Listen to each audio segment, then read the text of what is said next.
Hey guys, it's Ben the Coin Geek at Old Pueblo Coin, and today I have an open box video from PMG. And recently I had sent in a bunch of notes. I had a little group of 3 notes that I sent in on their standard service, and then I had another handful of notes that I went ahead and tried their economy service on. So their economy service is like about 30 bucks or so. The paper money is a little bit more expensive to get certified than is some of the coins. This series of notes I sent in, I had a whole group of these Bank of America National Trust and Savings from charter number 13044. This is the type 2 note that has the charter number on there twice. Both of these notes came back in AU condition, about uncirculated.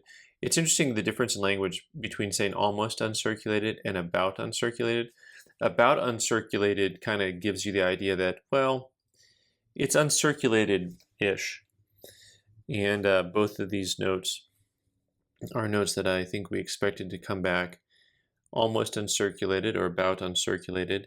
They do have slight paper folds. You notice that the 2 notes are only 6 digits apart, so they were pretty close together for a long time. And this note has on it a crease that runs right here, so lots of times, what you're looking for is just those slight signs of wear on a note to tell you that it is not uncirculated. You can have a note that's perfectly crisp uncirculated, but somebody creased it, and then all of a sudden it is no longer going to be uncirculated. And that's what these 2 notes have going on. They both have just the slightest sign of some wear. This one also has a crease running right down it. You can see right there down the middle. It also has a crease on it. So these notes here in AU, I think are probably about $150 type notes. So those notes are not super scarce or rare, but they're overall they're a very nice grade. Let me go ahead and grab what's next here. All right, so this is just a slightly scarcer block. This is the 28C, which is one you don't see as often. See what I did there? All right. So maybe that's how I get all the thumb downs on my videos, with comments like that. So in this note right away, you can see a lot more creases. You can actually see a little bit of paper wear as you look at it. The note itself does not look to be perfectly crisp. You can see over here you've got little signs of wear and folding.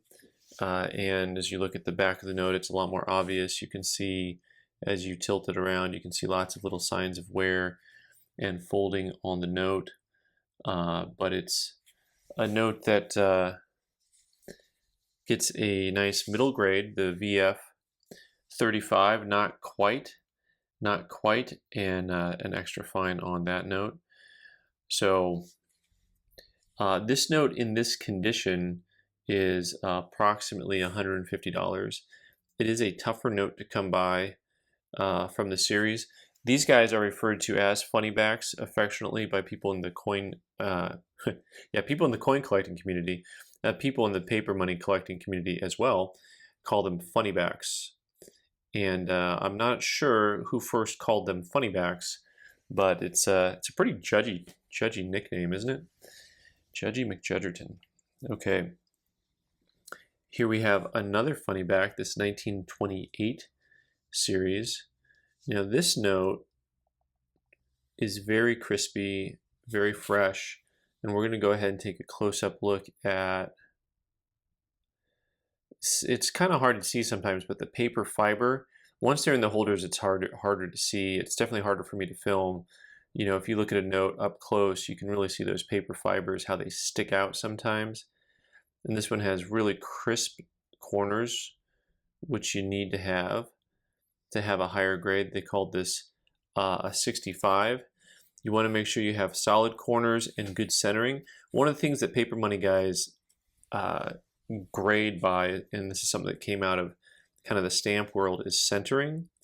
So the overall design has to be centered to the border for it to get a 65 or higher. Sometimes you see a really nice note, but the centering's a little bit off.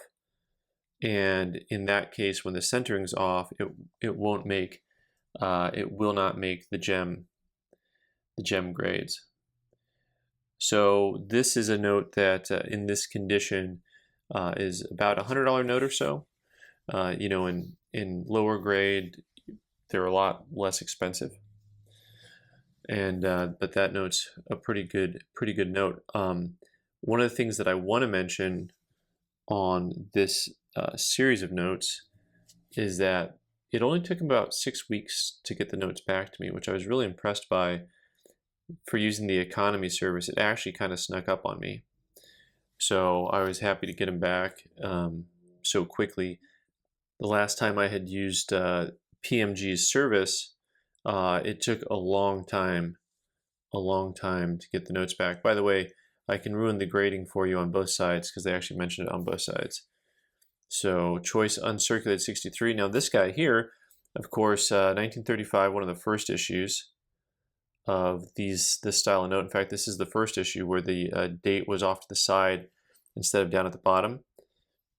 It used to be off to the side, and of course it's the star note. So the star note on here is really where the scarcity lays. Why does English involve so much grammar? So this guy is actually probably, you know, a $300 note, $250 to $300 note in the condition that it's in. It's actually hard to get an uncirculated star note on those guys. And we're going to go back in history just a little bit more. We're going to go to the large size notes. And I have two notes. I got here consecutive serial numbers, which is kind of fun.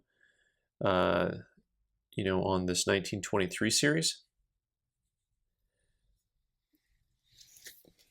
And of course, just a big, beautiful back on both of these two notes here with really strong embossing.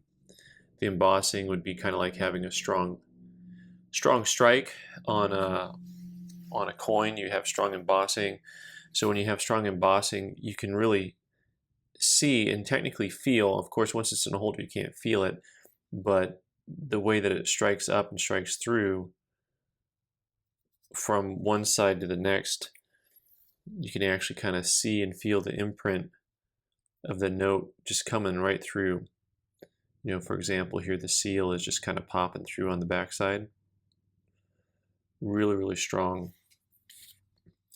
So these two notes came back nice grades also. So one of them came back at 64 and one came back at 65. The 64 is about $150, but the 65 is over 200. So the question is whether or not I'm going to sell them as a pair. Some of the information they put on these guys, of course, is your serial number, but also your plate block. That's what that is, that E up there, that's the E over here. So you'll see H there and H here. That's the reference that you have there. And these two notes, it's interesting to see the difference between the two notes because they called one a 5 and one a 4. And it's really hard to tell exactly what the main difference is. These have very narrow margins to them, but you can see that the 64 has almost no margin on the bottom, so there's no centering to it. Now, there's not a lot of margin on either side of this note, but it does have a little bit better centering to it. But overall, you can even see a little bit of a paper wave, they call it, up in here. I don't know. I don't think it's translating quite to the camera. And once they get into the holders, it's really hard to see that. I really love the paper out of the holder because when you have like nice original natural paper waves, you can see them when you look at the note in person. Now, a paper wave is in some ways like the equivalent to toning. So if you see a paper wave on a piece of currency and you see that strong embossing, you know that it hasn't been messed with by flattening it out. So lots of times people would iron currency and flatten it out the same way that people would clean a coin to make it brighter. And if you see toning, original toning, you know that the coin has not been cleaned. And when you see original paper waves, you know that a note has not been pressed. So that's kind of that is the comparison that I was making on those. Anyways, so that is a nice little group of notes from PMG. Thanks so much for watching, guys. Leave your comments down below. Let me know what you think. I'm Ben the Coin Geek. You can subscribe by clicking on the button in the corner and watch more videos on the right side of the screen. Thanks.